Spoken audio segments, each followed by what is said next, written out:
Damn, son, where'd you find this?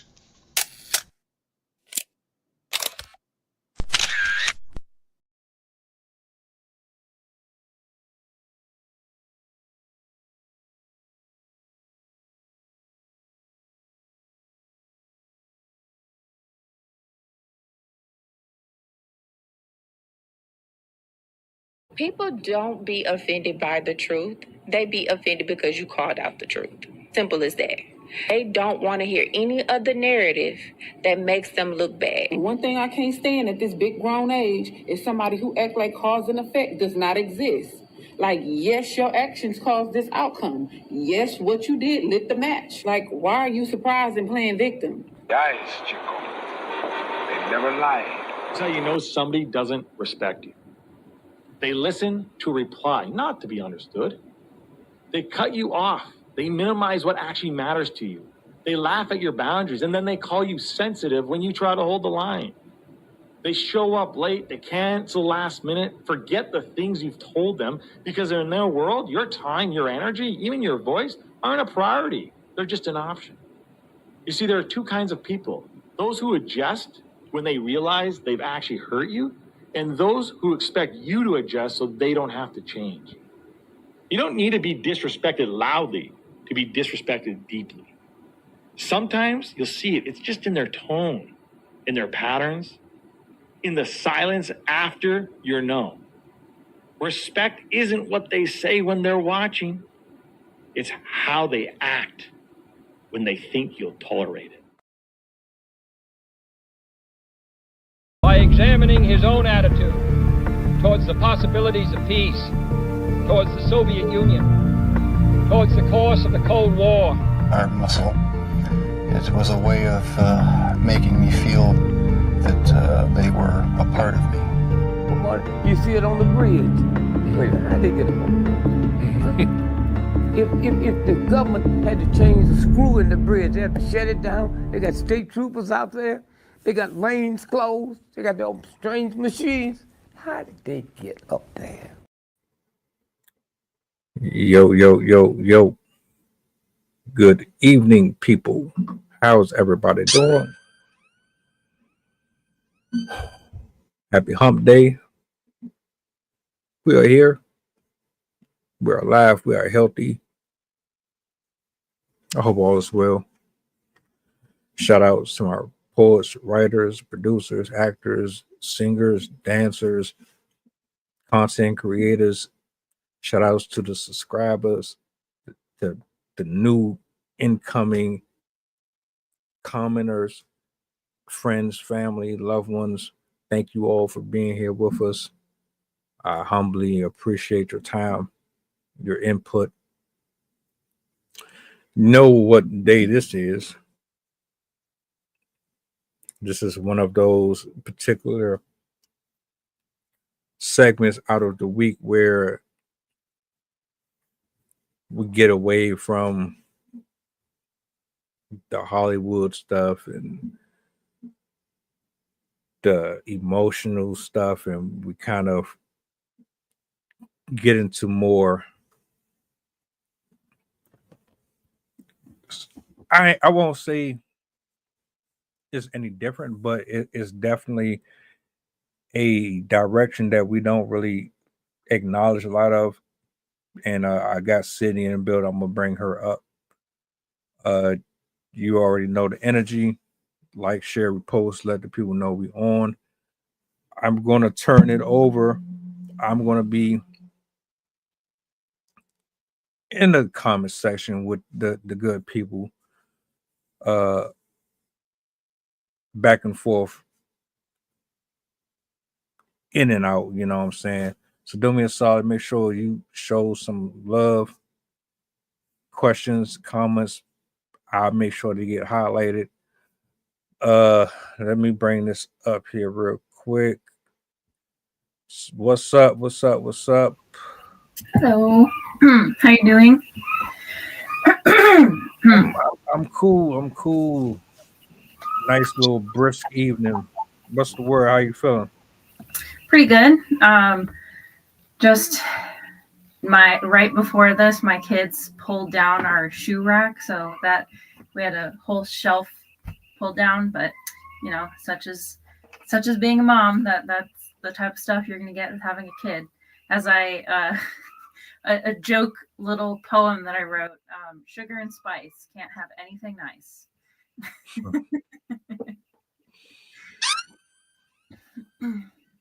Hey, the joys. But I love them. When they grow up, they'll figure it out. So Definitely. poke fun at them for it, so it's okay. Well, look, we're here, and I'm definitely interested in hearing how you feel about this, like what's going on in your brain. I will definitely be asking questions. You will see a lot of them. I will be narrating and moving in and out of these interwebs. So I'm going to turn it over to you. Matter of fact, let me see something, because for whatever reason they be messing around and they still doing it. I don't know why they do this. I'm gonna come back to that. I'm gonna turn this over to you. 1 second, and boom. Hold up.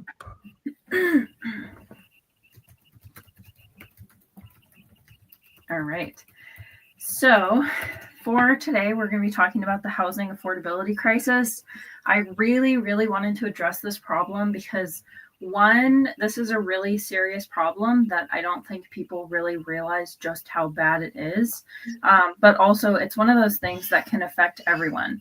And in my research that I did before this one, it ended up drifting more towards the stuff about homelessness itself, but it so very closely intertwines with the housing affordability crisis that even though it's going to focus mostly on the homeless populations, it very much applies to people that are still what we call house poor, where they are basically on the edge, living paycheck to paycheck, relying on debt or other methods just to get by. Because the misnomer is that whenever people think of like, oh, you're homeless, they think of the people lying on the street on Hollywood Boulevard or lying in parks or just being like a belligerent person begging for money. Like, they don't really understand the actual face of homelessness. So as I was looking into the stats, I was even shocked myself. I already knew quite a bit on the homeless crisis because I have a soft spot for people that are unhoused. It's conditions that no person should be subjected to, especially in a supposedly first world country. So I'll be talking a lot about homelessness and how it happens and how it intertwines with this affordability crisis that we're currently experiencing here in the US. And this too is not just limited to the United States. Europe and China, Japan, a lot of these as first world countries are also experiencing similar issues, just in different ways. One of the ones that I won't talk much about it, but I just thought I'd mention it. Japan's homelessness crisis I find fairly interesting because they because of the way that it's been made kind of illegal. The people that are homeless are essentially like invisible to society, and a lot of them just like live out in the forest or just like live permanently in these like little motels that they have. And they call these people hikikomori. So if you're ever interested in homelessness in other countries, it is very interesting to learn about homelessness in other places as well, because it does have a different appearance than it does here in the United States. But overall, I'm sure most people are familiar with how goddamn expensive it is to live here in the United States. The median rent overall is, let me pull it up.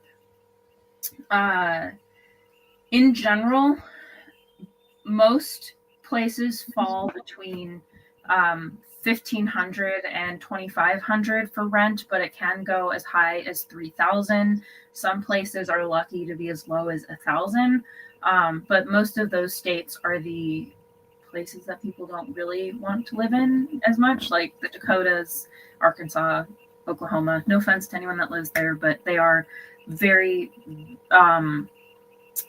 the population is not nearly as dense as it is in other places.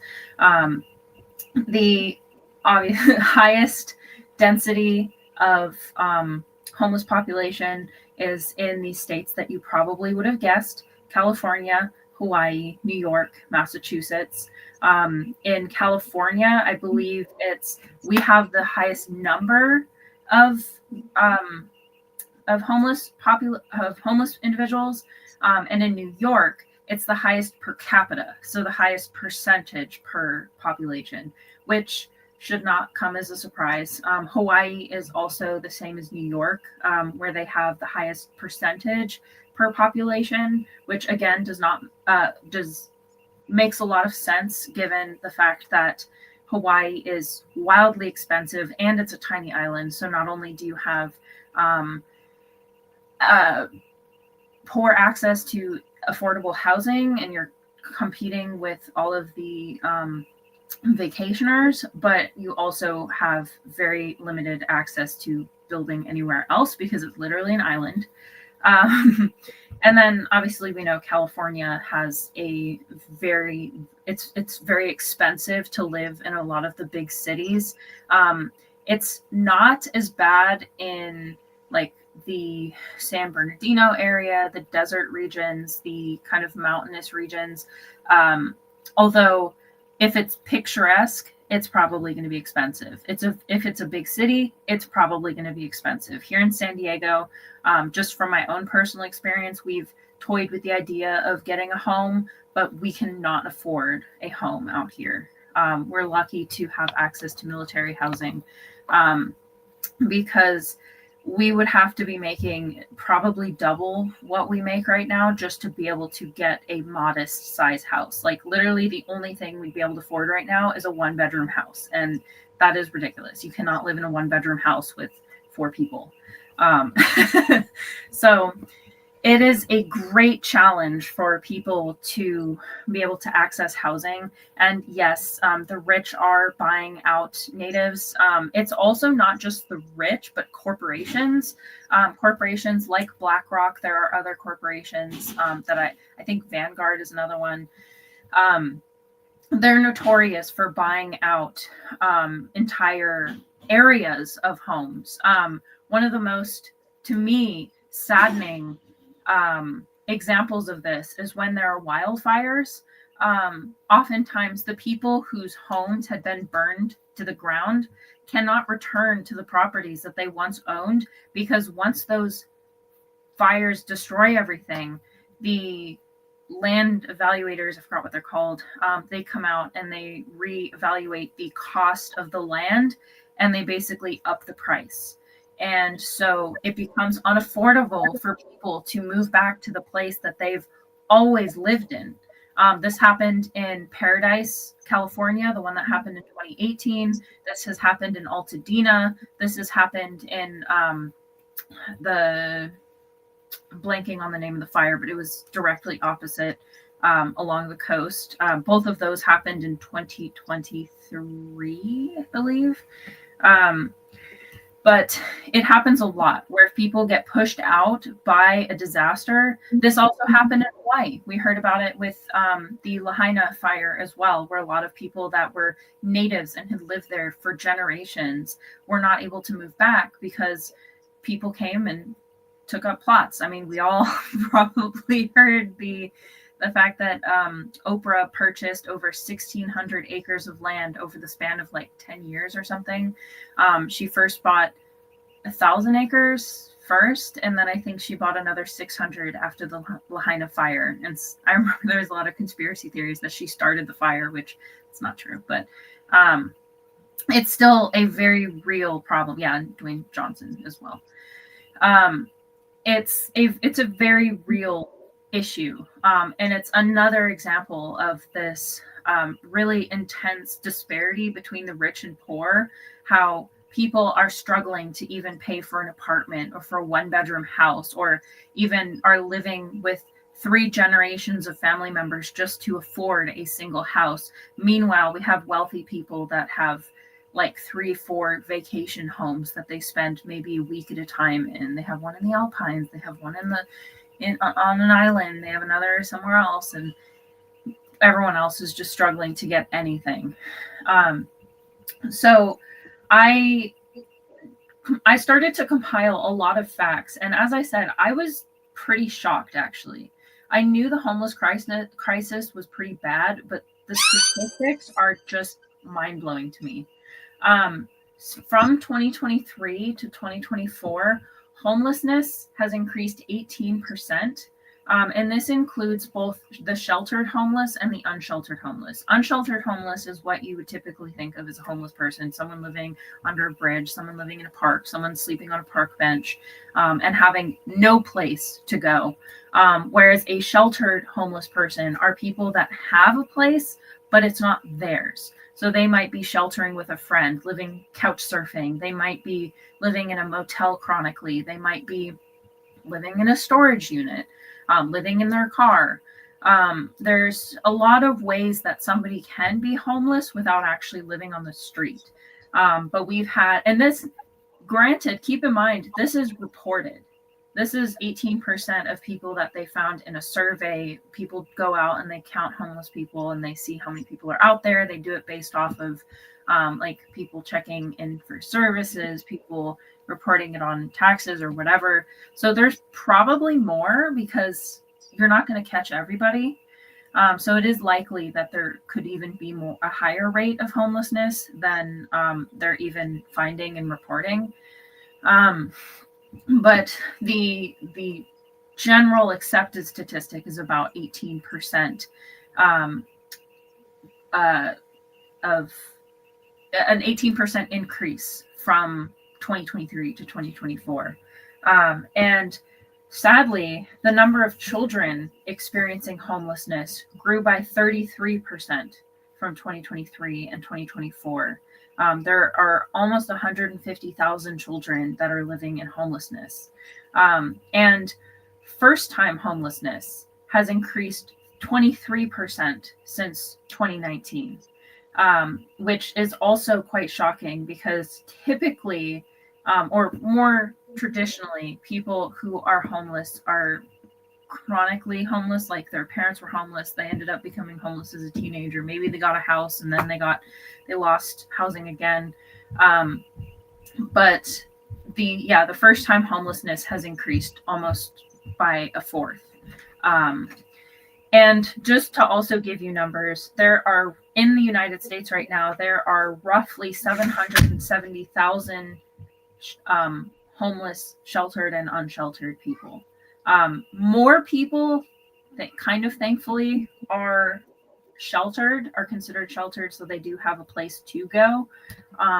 But it's like 60-40 just from looking at the chart. And even the people that have homes, as I said, are what we're calling house poor, where they're living paycheck to paycheck or they're living on debt just to be able to get by. And as you asked, this has nothing to, I mean, don't get me wrong. There are people that are lazy, but the majority of people that are homeless, that don't have a place to go, that are unsheltered homeless and have somewhere to go, a lot of these people are working 2-3 jobs. There was one interview that I saw recently where she was saying she's making more money than her and her husband ever have in their lifetime. And she was living in a tent in the forest.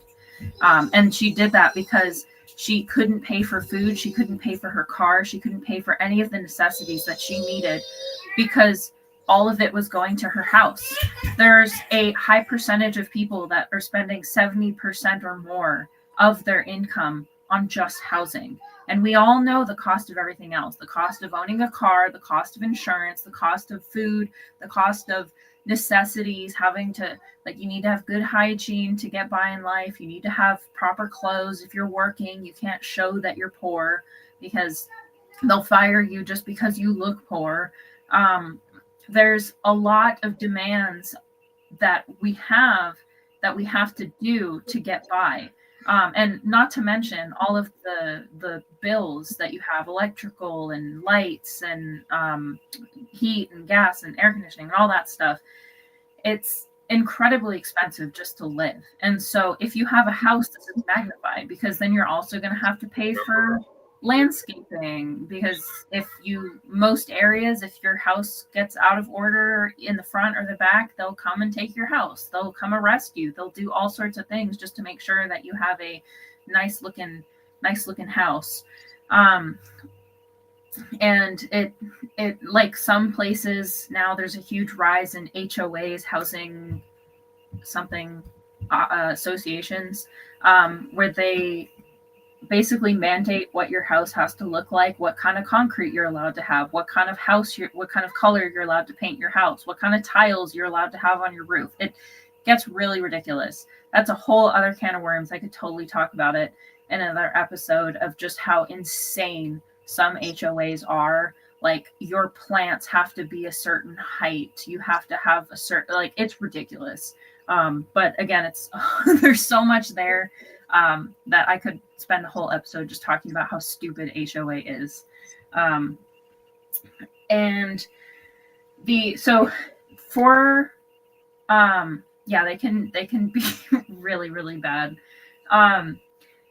The poverty level in the United States is $2,400 or roughly $2,500 a month, or sorry, $25,000 a month, which is roughly $2,000 a month, a little bit more than that. Which, if anyone exists, they know $2,000 a month is not a lot to get by. Like, I already know for myself, just from 4 people, we're spending at least $300 just on groceries, and we don't do anything crazy. We buy like yogurt and fruit and like chicken, and occasionally we get like cooking supply, like flour and sugar and stuff like that. Like, I don't buy them sweets. We don't buy prepackaged foods. The only prepackaged foods that we really get are like popcorn, and I buy tortilla chips because I love tortilla chips and queso. But like that, we spend like $150 a month just on groceries, and we're spending kind of the bare minimum for food. And this is something that is like, that's already taking up, let's see, 300, 600, that's $600. So then I would already have chewed up almost half of my income just on food. And then if the average rent, the average cost of housing is $1,500 to $2,500, I would already not be able to afford paying for housing just with food. And that's not including the God knows how many hundreds it is for your car, for your insurance, for your renew your registration, and go that way. Can you take her, please? All of the expenses that we have are going to amount to way more than $2,000, and that's the average. Some people don't even make that much. Some people are having to hustle with DoorDash and on other types of things just to be able to get by. And sometimes both people are working multiple jobs and they still can't afford it. Like, the mortgage for houses, when I look it up just on Zillow looking for my own place, most of it is above $3,000. And this is, of course, this is here in San Diego, but it's still relative, because you can also get pretty good jobs in San Diego in comparison to, like, if you tried to move out into the middle of nowhere, maybe the only jobs you'd be able to get would be like at a school or at a gas station or a fast food restaurant, because a lot of places are work poor where they don't have job opportunities at all. And imagine trying to pay for a house on like $10 an hour. Like, we all know how little teachers are paid, how little fast food workers are paid, how little store workers are paid. Like, these people are working, they just aren't able to afford what's available to them. And part of this problem is because there just is not homes available. It is very, very difficult. Let me find the stat. To find access to homes at all. On average, only 35 affordable and available rental homes exist for every 100 extremely low income rental households. So there is a plethora of expensive homes, but for low income families, there's only 35 out of 100.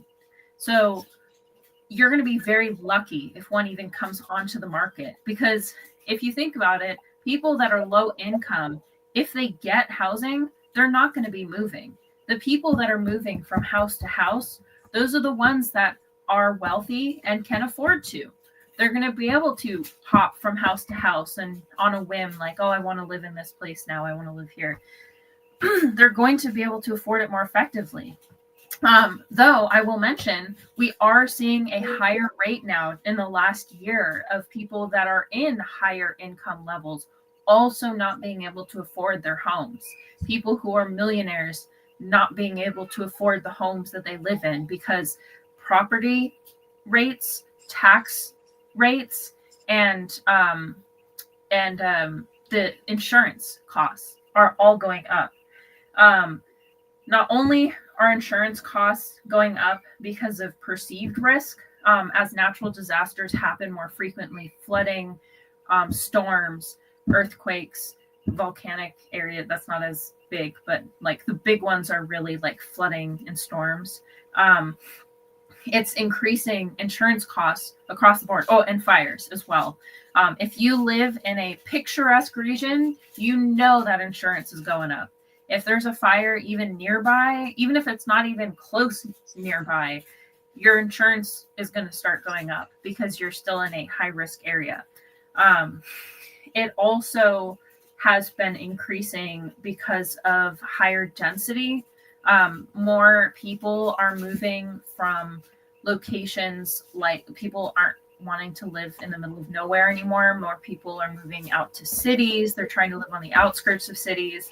And so as higher density, as places become more dense, you're going to have reduced availability of homes, because as more people move there, they're going to be like, oh, everyone wants to live here. Let's increase the prices. Let's jack it up, because we know everyone wants to move here. So we can get more out of people who are desperate for a place to live. Not only that, but the destruction of a lot of properties, both through natural disasters and through natural decay. A great majority of a high percentage of homes were built between the 50s and 70s. And a lot of them are starting to age out. And sadly, homes that were built between the 50s and the 90s are far, far better quality than any homes that are built today. If you ever want another can of worms, if you ever want to get into it, looking into the quality of houses built after like 2015, it's terrible. Not only because like wood is becoming increasingly hard to get. Old wood forests have much higher quality wood because they're denser and more, they're bigger because the trees were wider, so you get longer planks. They were far, far better quality than what we have now. Like most houses are built with like plywood and just it's really bad quality. There's so many videos out there of contractors and like the home inspectors going in just to show how poorly built these homes are. Like literally holes in the wall, you can pull up the plywood, nails sticking out through the wood. It's, again, another can of worms, but it's definitely worth looking into, because if you're interested in buying a house, you have to know what you're getting into. There's also a huge mold issue going around where a lot of homes are being found with black mold, which is deadly if you breathe it in, or it can be. Water damage, lots and lots of issues. So the quality of housing that is being built is not up to par either. And so even if you move into these homes and you do get a home, sometimes you're going to have to spend large quantities of money just fixing everything up and replacing everything and rebuilding and all sorts of stuff. So even if you do get a home, sometimes it can still be a money sink. And then, as I also mentioned, the competition for the remaining good homes is going to allow renters and landlords and home sellers, realtors, whatever, to increase the rates, because they're like, yep, this is what's available. So even though it's a 2-bedroom house, we're going to do $1 million, which is crazy. And if you ever compare pricing to homes, 2000, like, just look at the prices in 2005 to now, and it's crazy. You could have gotten houses for under $100,000, and now if you get a house under $100,000, you can guarantee it was some like trap house at some point, and it's like literally the most disgusting thing, and it's gonna have to be torn down and completely rebuilt. Also, another silent problem that I've been noticing just from my own research on Zillow is there's a tremendous number of houses available on the market that in fine print say that you can't finance them. You have to buy them with cash, which is another way that it benefits investors over actual home buyers, because what normal human being has $250,000 lying around that they can just cash out for a house? The only people that are ever going to buy these places are going to be people that are already independently wealthy, or are literally businesses designed to snap up properties. So there's a lot of factors that are making it incredibly hard for any normal person to be able to get a house. Back in the 60s, 70s, 80s, a single family would be able to buy a house with one person working. You could literally have somebody working a factory job being able to still afford a house if they saved and managed their money properly. But nowadays, not a chance. You'll never be able to. And again, some people that have extremely good jobs still can't. Some people are spending $4,000-$5,000 a month just on housing. There's a YouTuber that I was watching that she panhandles on the internet, basically. She spends $25,000 a month on her house. The disparity is so wild nowadays. But the other complicating factors is the fact that everything is more expensive. Healthcare, property tax, car costs, food, everything. With everything going up, that's now tacking on to the already unaffordable costs of housing. And we are already also seeing a extreme lack of jobs, people applying to thousands of jobs and not being able to get a single callback, or they get a response and it's like, yeah, sorry, we're not hiring anymore. So many people are really struggling. And one of the biggest communities that are struggling the most are going to be those that cannot work. People like those with mental illnesses, people with physical illnesses, people who are retiring or about to retire. And the statistics of homelessness in general based on your demographic are also wild to me. If you are a single parent, your risk of homelessness is about 36%, or sorry. Family homelessness has increased from 1% in 1988 to 36% today. And 83 to 90% of all homeless families are headed by single mothers. So even if they're trying to do the best for their kids, they're still not going to be able to afford to get by. And as we know, if you're a child of homelessness, you're more likely to be homeless as an adult. The single parenthood has tripled since 1960. So you can kind of imagine how many thousands of people are on the brink of or are actually homeless. The lady in the tent that I mentioned earlier, she was living in a tent in the forest with 4 kids and 3 dogs, as well as her husband. And they were working 3 jobs. She was working 3 jobs. He was working 2 jobs just to get by. It's crazy. Ethnicity is also a significant risk for homelessness. The Black or African American community makes up 31.6% of the homeless population, even though they're only 13%, almost 14% of the U.S. population. Hispanic or Latino individuals make up 31% of the homeless population, even though they are only 19% of the population. Native Americans experience the second highest rate of homelessness, with 10% of the entire Native population is considered homeless, despite only 1.2% of them. They're only 1.2% of the population. And they also statistically have less access to housing shelters at a much lower rate than any other demographic. Immigrants and non-English speakers also experience significant difficulty acquiring any form of housing at all. This one I found the most sad.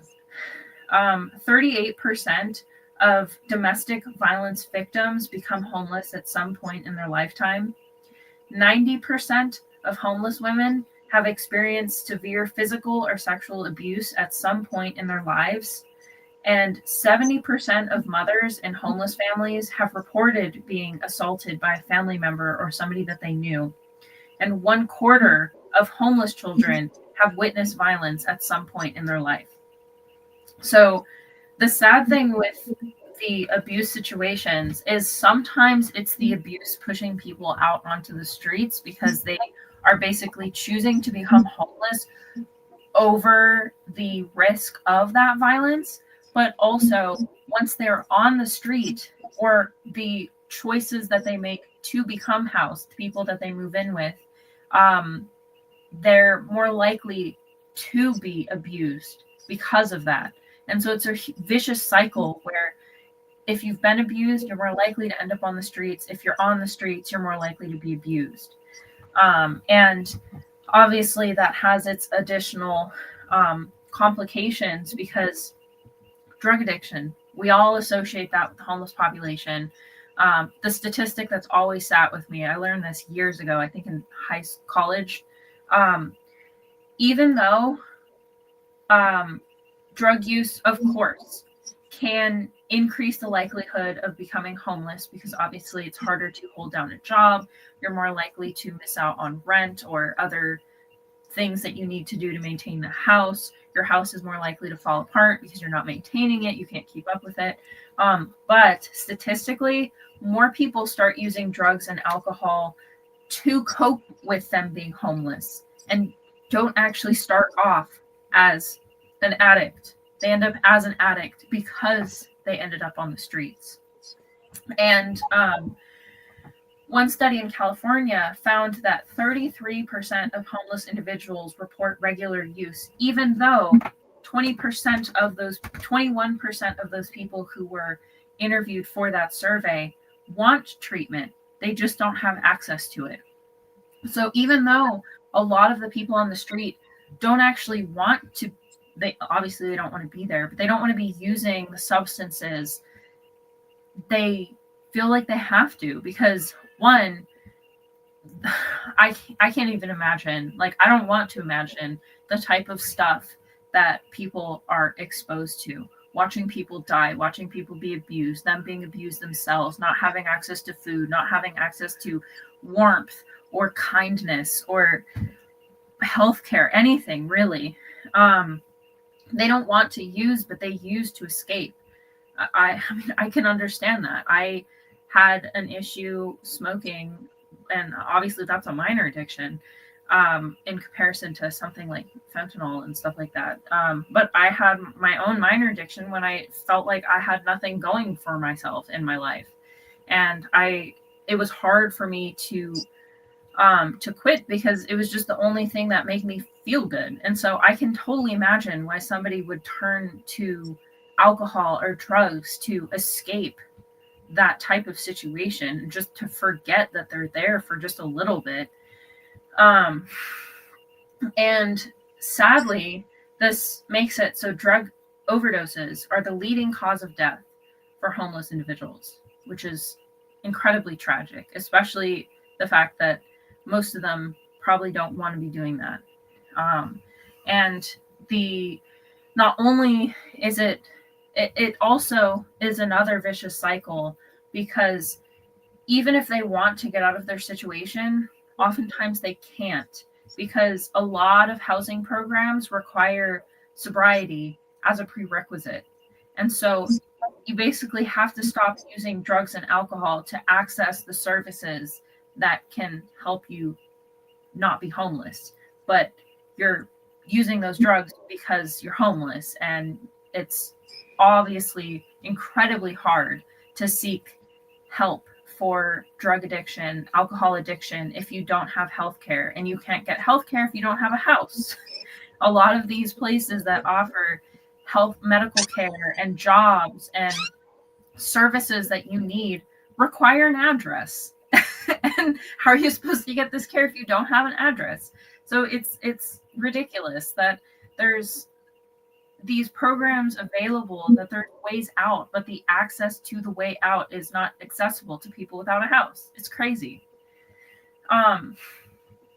Another incredibly vulnerable group are people with mental illnesses. And again, another vicious cycle, because if you have a mental illness, if you have a chronic illness that especially ones that prevent mobility or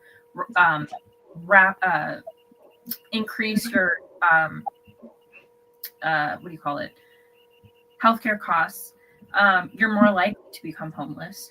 If you aren't able to work, you're more likely to become homeless. But also, if you end up on the streets, not only could it exacerbate existing problems, obviously it's not going to be good for your mental health, it's not going to be good for your physical health, but it can cause these things too. And the drug use and the alcohol use can also tack that on and add to your chances of getting physical, mental ailments. Roughly 25 to 30% of homeless individuals have a severe mental illness, such as schizophrenia. And I believe schizophrenia is one of the highest, one of the most likely conditions, or like one of the most frequent conditions of the homeless population, because of how it affects the mind. For a little background, schizophrenia increases your risk of violent behavior. You have delusional thinking. You can be very suspicious of people, and your mind basically tricks you into believing that like the thoughts in your head are real and are telling you what to do and whatnot. And so you're more likely to make questionable choices and again, end up on the streets because it's hard for you to manage everything else in life. They're more likely to have hygiene problems. They're obviously more likely to have mood issues, that all of which can make it difficult to have a job and maintain a property. They also found that more than half of homeless individuals or marginally housed individuals have had TBIs, traumatic brain injuries, which far exceeds the rate of the general population, which to me is horrifically sad because you can't prevent that. Most of these people probably didn't get a traumatic brain injury just because they made a stupid choice. Like, it can come from a car accident. It can come from being in certain sports. It can come from being a military veteran. It can come from just an accident or even something that your parents did when you were young. Or abuse. So they also are more likely to end up homeless. Half the homeless population have a brain injury. It's crazy. As I said, these conditions also contribute to substance use because people with mental illness issues, people with chronic pain-related physical disabilities are also more likely to turn to drugs to cope with this pain, to cope with the mental issues. And again, it can also increase your risk of developing these things because we all know how drugs and alcohol affect your body. They can cause chronic issues with your liver, with your kidneys, with your lungs, with your heart, with your skin. And that's exacerbated by the fact that you don't have access to healthcare. You don't have consistent access to medication. You don't have consistent medical care check-ins. Like, when you have a chronic disease, oftentimes you have to keep going back to the doctor over and over so they can keep checking in on you and making sure that you're making progress and making sure that you're still doing the things that you need to, and have procedures done to check your body and make sure that things aren't progressing and whatnot. And the considered aspect is hygiene. Like, being unclean in general, extremely dangerous. A lot of diseases can happen in the skin and go into the body. Like, infections can be incredibly dangerous if you don't treat them. They can move into the bone. They can eat away your skin, your face, your muscle. It's horrific. Like, this is types of stuff that people in war zones deal with, people in third world countries deal with, that we humans used to deal with in the 1900s. Like, this is why a paper cut could kill, because infections are incredibly dangerous. We're just so far removed from that world that we don't, as Americans, we don't recognize the severe risk that there is. You can even get a cold that can turn into a brain infection. Like, there's so many different things that can happen just from a minor infection because you don't have access to cleanliness, to soap, to clean water. Not to mention, a lot of them don't have access to clean water. So they might be drinking out of puddles or dirty spigots and stuff like that. And so that can introduce them to diseases, stuff that's passed from other people, using dirty needles. Like, there's so many different ways that they can be introduced to things that can make them sick or paralyze or disable them. Another group, which ties into what we were kind of talking about, are veterans. Veterans are at increased risk because of the intersection of all of these issues: the mental health, the chronic illness, the physical injuries, the TBI injury, traumatic brain injuries, and their age, because a lot of them are at advanced age, because a lot of them might have physical injuries, because they have a lot of them have a hard time translating military skills to real world skills. A lot of them end up unemployed. I believe, if I remember correctly, like 25% of veterans end up being unemployed chronically. And 5% of homeless adults are veterans. And 4 in 10 homeless veterans have no shelter. So it's an incredibly high risk for the people that gave their freedom for this country. They fought for our freedom. They gave up years of their lives to make sure we were safer and had a better life in this country. And they're living on the streets. They don't have access to healthcare. They don't have access to a home. And a lot of them die on the streets. It's horrendous. And then another population, which again should come at no surprise, formerly incarcerated populations. If you have been in jail, you're 10 times more likely to become homeless compared to the general population. If you've been incarcerated more than once, that jumps to 13 times more likely.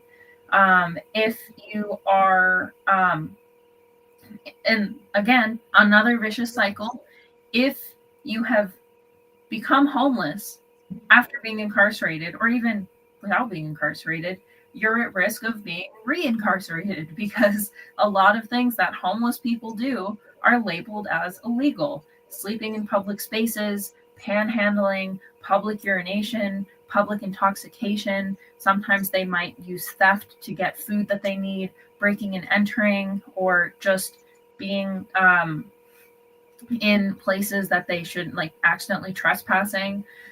There's so many different things that homeless individuals can do that can put them in jail. And so if you've been incarcerated, that massively increases your risk of ending up back in jail just because you're homeless. I've heard of stories of people reoffending on purpose just to get back under a roof, just to be able to have that order and that access to resources that they had before, even though they're back in jail.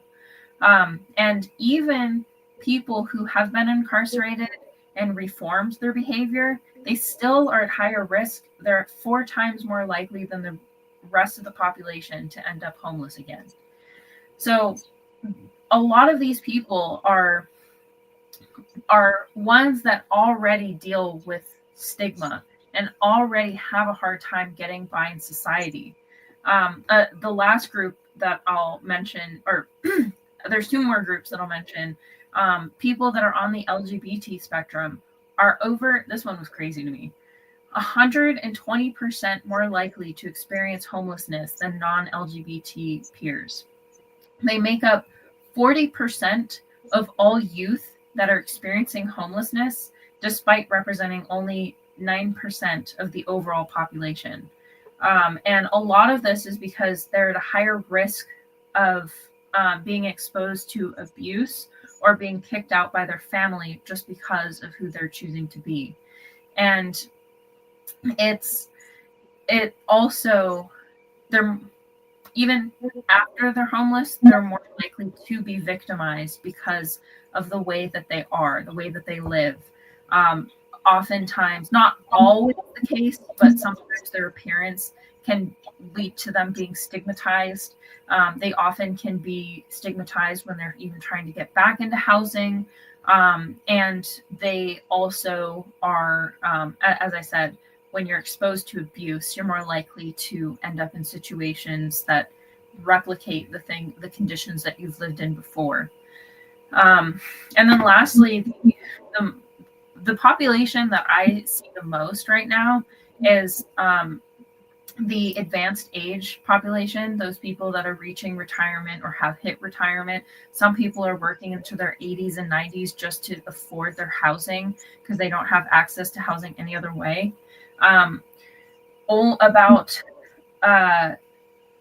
The share of people who are 55 and older experiencing homelessness has increased 6% from 2023 to 2024.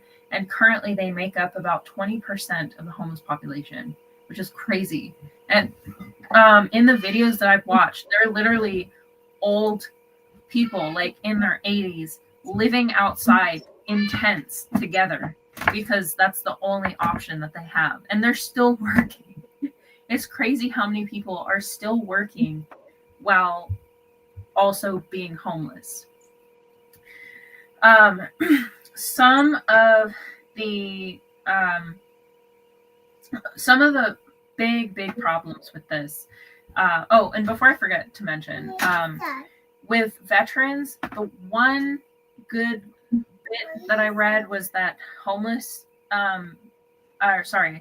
veteran homelessness has actually been decreasing because they've been increasing access to services. So that is one group that's been decreasing their percentage of homelessness, which is a good thing to hear.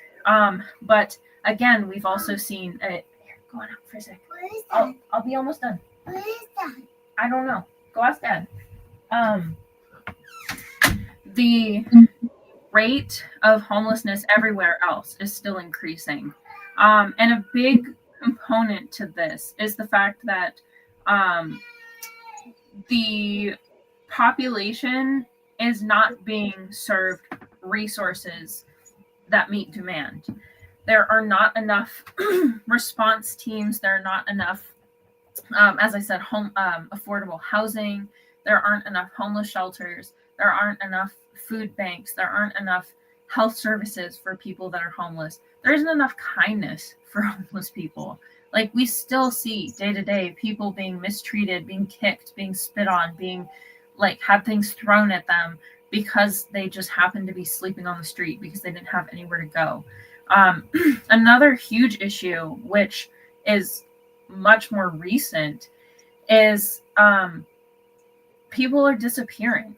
Homeless people are literally just vanishing. I've seen numerous videos, and I've heard this in my personal experience from people I know, where there would be huge encampments with 50 people, and they would be friends with the people in those encampments, and they'd come by and see how they were doing, talk to them, whatnot, and then they would come out the next day and they'd be gone. Everyone would be gone. Their stuff would be there, but the people would all be gone. This happened with my mother-in-law's friend. She had a program where they go out and work with them, try to get them services, try to feed them, stuff like that. And there was one particular area that she was working in, and she went out there, gone. They were all gone. And she would ask around, and nobody knew. They just said overnight, they just all disappeared. And personally, my theory is it's our government, whether it's ICE or some other organization that they've put together to get rid of them. They're removing them. Who knows where they're putting them? Maybe in jail, maybe other things like in the ICE jails.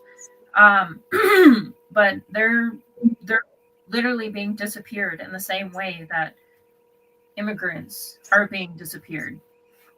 And I think it has a lot to do with the fact that our politicians, our wealthiest individuals, this whole stigma that they're just lazy moochers off the system and they don't care to work and they don't care to contribute, want to criminalize homelessness.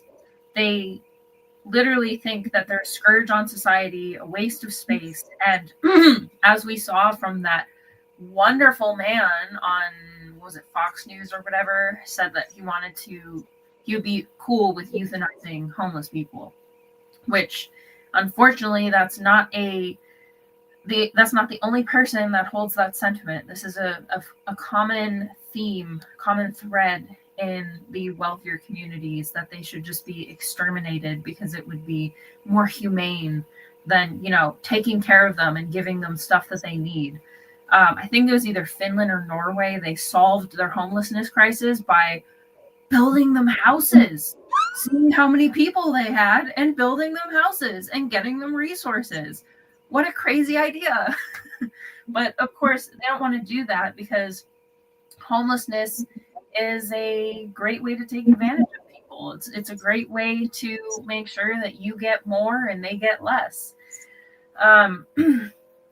We're also seeing homelessness be made illegal through other minor methods that are less conspicuous. They're using in a lot of places what's called hostile architecture, where instead of putting out full benches, they'll put out just like seat-sized benches, just like chair-sized benches. That way people can't actually like lay down on a bench and sleep. I've also seen them putting like spikes along the sidewalk. That way people can't lie down on the sidewalk to sleep. Or even, I've even seen it on like benches, which is crazy.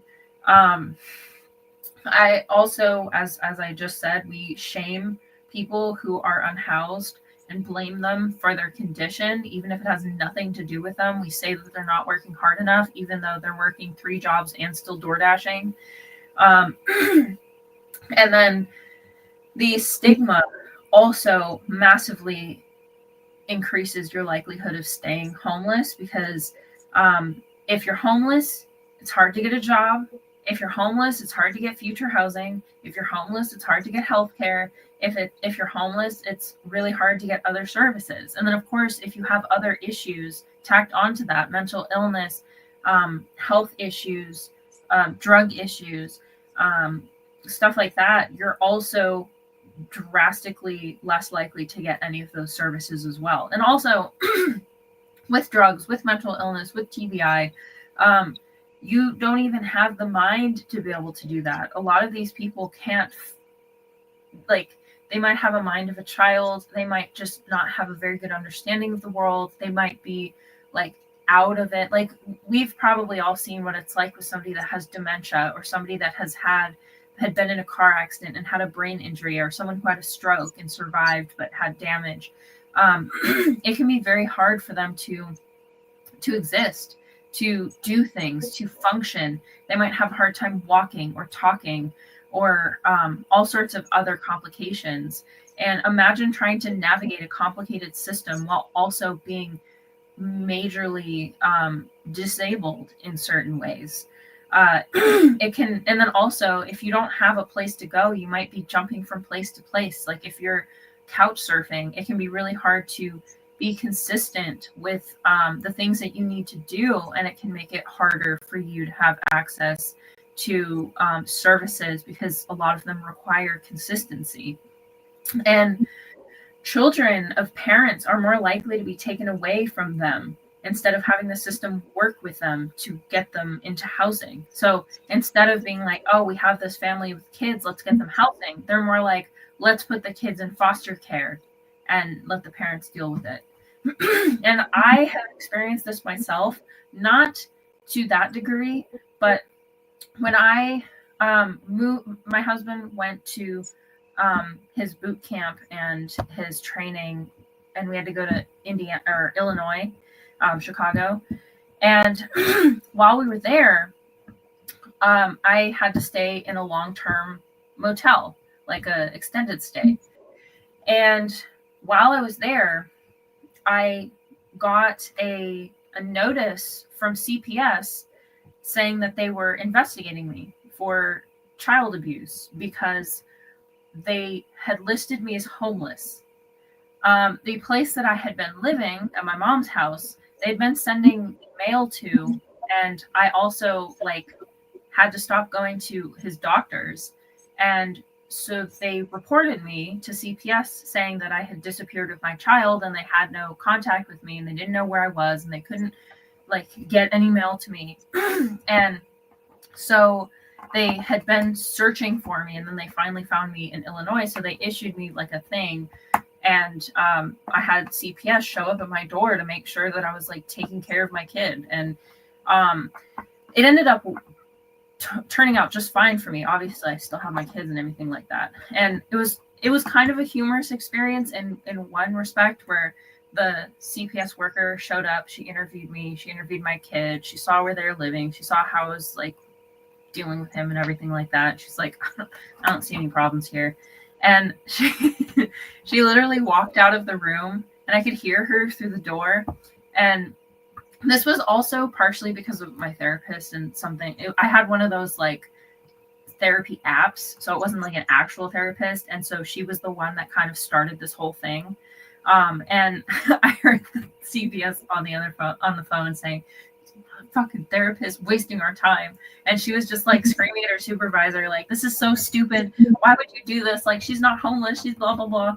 And they ended up sending me a letter a week later saying that they had closed my case. But it's just an example of how kids are at risk of being taken care of parents that care for them and love them just because they don't have a place. There are probably families that live in hotels, and I would not be surprised if some of them have had that experience before, where CPS was saying, oh, you're not taking care of your child properly because you're not in a house. I know how it can be. And I was lucky because I had this is temporary. My husband's in the military. I have a place to go. This is only, as I said, temporary. We're not going to be doing this forever. And it wasn't technically out of necessity, but there was a lot of people that it is out of necessity. People are living in storage units. People are living in their cars, in RVs, in vans, in tents. They're literally living out in nature because that's the only thing they can do. I've heard of people having to use, I've seen videos of people showing their a day in the life, and they're literally existing using 24-hour gyms to shower and exercise, and then they sleep in their car, or they sleep in a Walmart parking lot, or they sleep on a bench in a park because that's the only place they'll be left alone. I've even heard of people secretly sleeping at their workplaces under their desks. Like, it's crazy what people are having to do just to be able to get by. And I can't imagine having children and having to do this as well. Because again, as you have to move from place to place, they can literally report you for your kid not showing up to work, school, not showing up to a doctor's appointment, for you being at too many different addresses. And again, they're so trigger happy with like, I'm taking away the kids. They don't even care about what the parents are trying to do to make their kids' life better. And they end up putting them in foster care. And we all know how foster care is. It's not the best place for kids to grow up. And there's a lot of issues with that too. And not to mention, but they're making a lot of these methods illegal. It's illegal to sleep in it's illegal to live in a storage unit. It's illegal to live in your car. It's illegal to put your RV anywhere else except a paid space or like long term. I have seen people who were parked in one place long enough that they just came and took it away. Their home. Just like, oh, you've been parked here too long. I'm going to take it. And she was like, I will literally move. Nope. It's too late. We're already moving it. We're already taking it away. It's illegal to live out in nature. It's in a lot of states, it's illegal to not have a registered address. They literally made it illegal to not have a house. It's crazy. And there's a lot of people that end up having to just live in overcrowded homes with families, friends, family members, friends, acquaintances. And even that can be illegal. There's a lot of places that have made it illegal to put a tiny house on your property, even if it's your own property. They've made it illegal for somebody to live in a shed because of proper sanitation issues and whatever. They've made it illegal for more than a certain number of people to live in a house. They've made it illegal for you can't have somebody that doesn't belong on the lease in your apartment for more than a certain amount of time in the house. Like, they literally have to be on the lease, have to be on the agreement for them to be able to live there. So they're making it increasingly harder for anybody to be able to find anywhere to live. So it's either you spend all of your money on your house and afford nothing else, or you're living illegally. Like, it's insane. This is a huge problem, and I don't think people realize just how bad it's going to get, because I track or I've been tracking foreclosures on Zillow, and it blows me away how many foreclosures there have been just in the last month. Like, for anyone that's watching, if you're curious, just look up Zillow. Just go to Zillow and look up, all you have to do is like go to the search, do the search settings or whatever. And all you have to do is just press foreclosures, and dots everywhere across the country, every large city. There's just thousands of homes that are in foreclosure from just the last 30 days. And for those of you that don't know, foreclosures is basically the homeowner has missed more than 4 months of payments. And sometimes people can get those back, but most typically, if you can't reach a settlement, they take your home. It's the banks now. And this is the tip of the iceberg. We are only seeing the beginning. As I said in the beginning, we have seen homelessness increase from 18% from 2023 to 2024. We've already seen what the job crisis has been in the past year. I can't even imagine what 2024 to 2025 or even 25 to 26 is going to look like.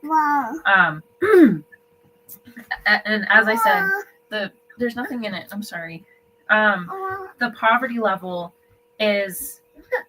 starts at about 24,000, and I think the median income for people is about 50,000. I think. Go get water. It is her nap time, so she's just going to be grumpy. But currently, let's see, what number is that? The number of households spending 50% or more on their income has increased, has roughly doubled. So people are already not able to afford their housing costs, even with a job. So once, we've already seen hundreds of thousands of people losing their jobs late in the past couple months. I can't imagine what the housing crisis is going to look like next as this continues. Because currently, they're probably living on their savings. They're probably hoping they'll find another job. Go downstairs. Go downstairs. So this is really only going to get worse. And as they pass more laws to ban people from being homeless, to make it harder for people to have access to healthcare, to increase the cost of insurance, to increase the cost of healthcare insurance itself, this is only going to get worse.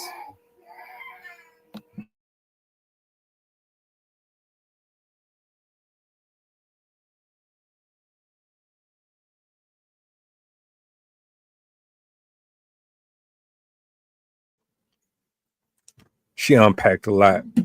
I was in the background listening, and I told you I was going to be floating through here in the comment section. Yeah.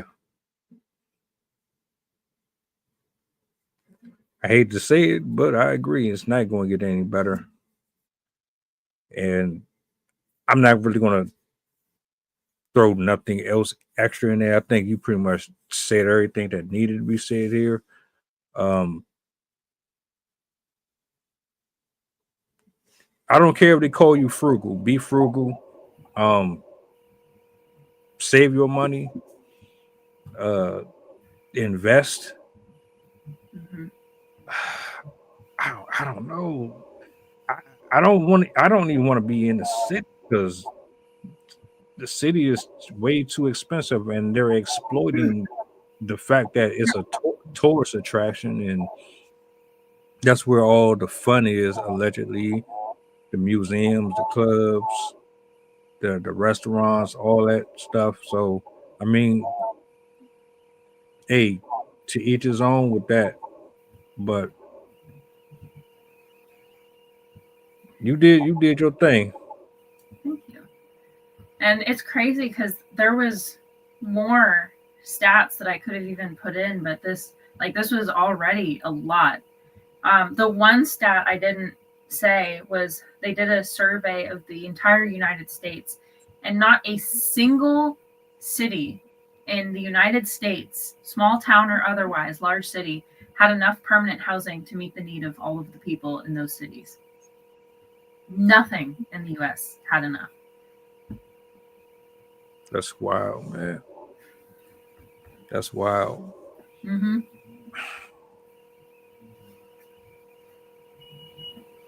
Yep. We can't do nothing for the people though. We ain't got nowhere for you to go. But you got all of these houses and all these abandoned buildings and properties that ain't getting used for nothing.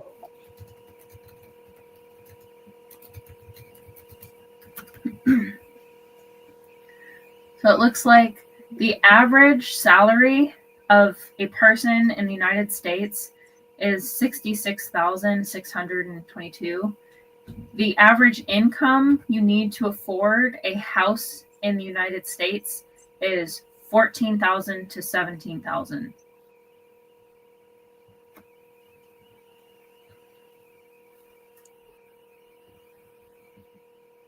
I can see that.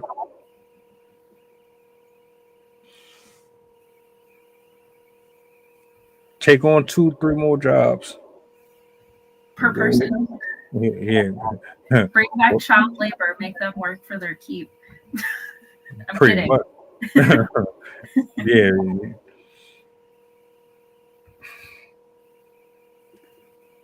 God bless America, man.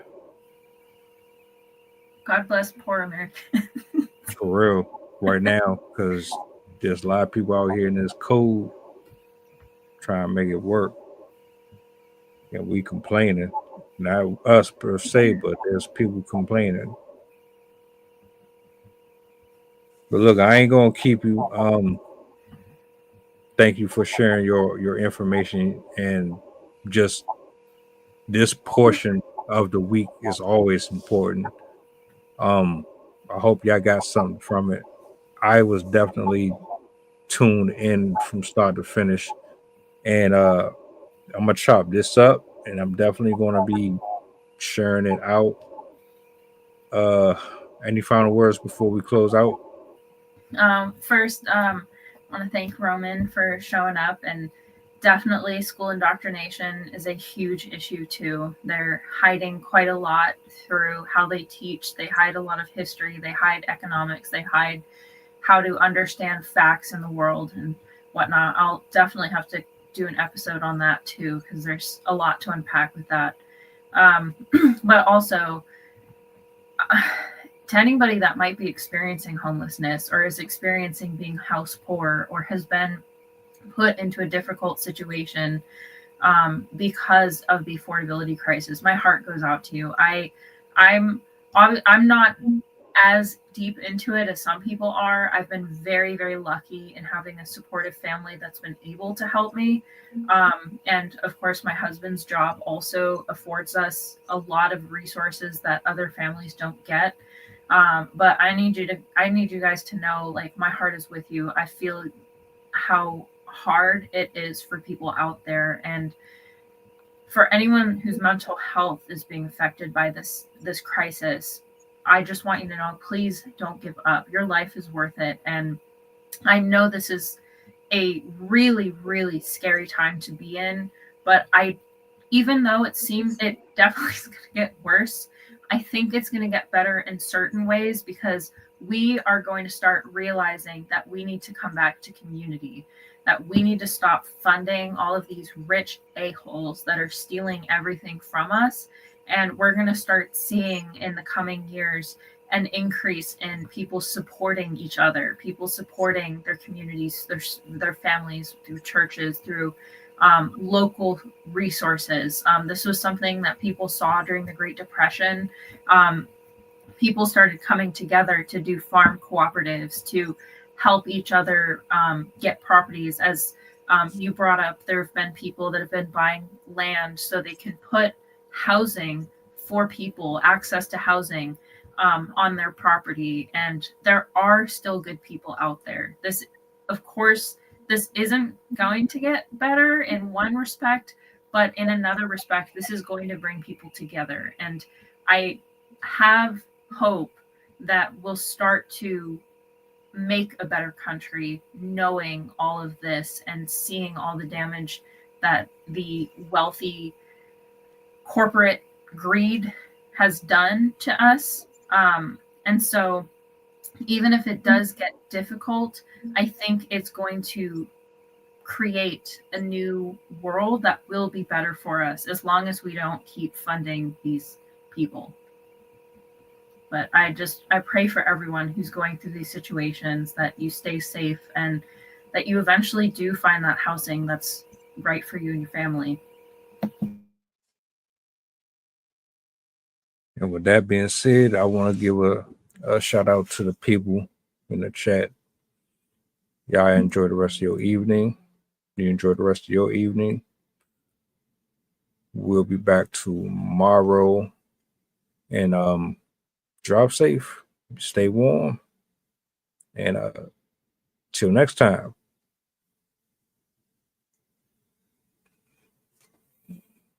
By examining his own attitude towards the possibilities of peace, towards the Soviet Union, towards the course of the Cold War. Art muscle.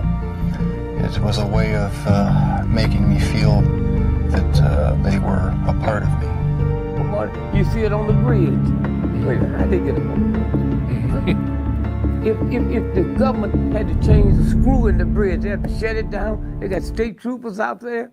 They got lanes closed. They got their own strange machines. How did they get up there?